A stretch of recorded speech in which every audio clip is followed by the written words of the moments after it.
Hello, and welcome to StraightTalk.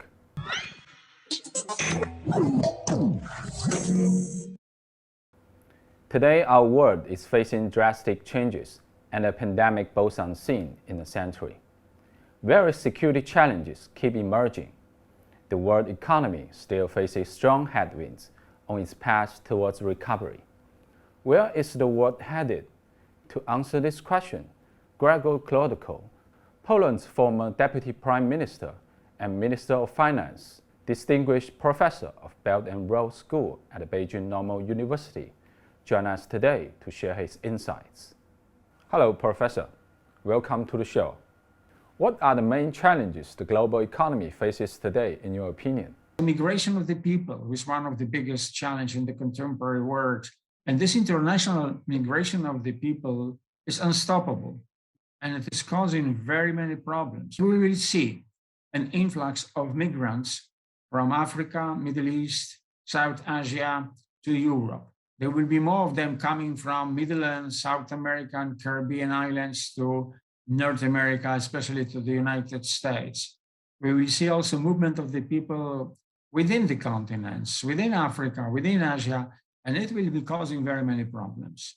Problem of security is a very big issue.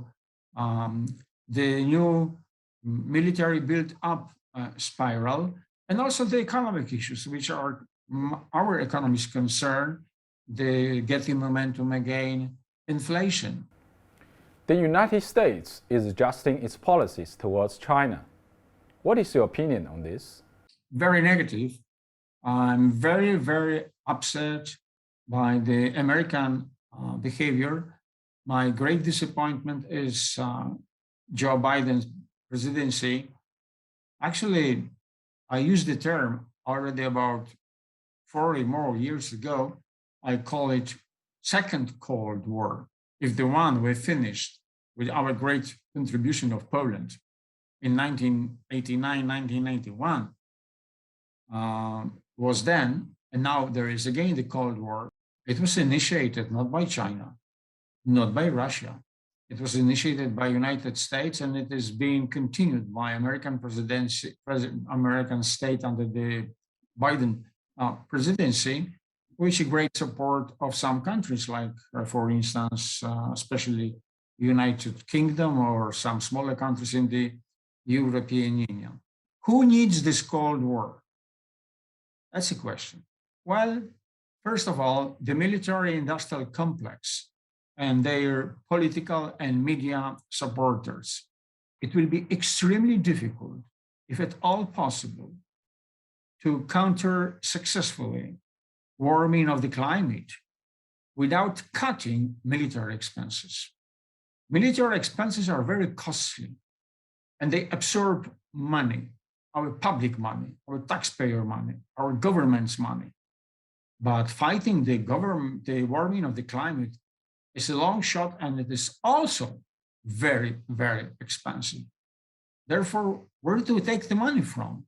The only reservoir where there is the money to be taken off for co-financing the private sector efforts to shift to green economy and to develop renewable energy sources attempts is to reverse the arms race, to stop and reverse the military spiral as we done it 30 years ago. How would you describe the SinoPolish and SinoEU relationship today? They are good, relatively very good if you compare our relations with the relations between some other EU and NATO members with China. And Poland, which I want to emphasize significantly and clearly, we were not driven by Americans, by US, by the hawkish politicians of NATO in anti-Chinese camp. There is not xenophobia in Poland, as it is in some political circles in Britain or United States, instead of driving, going, envisioning the world in the future as two hostile blocs led by US and China, I'm saying that it can consist of two parts, Eurasia and Euro-Atlantic. And Poland is a very specific country in both because we are at the border between West and East in some sense.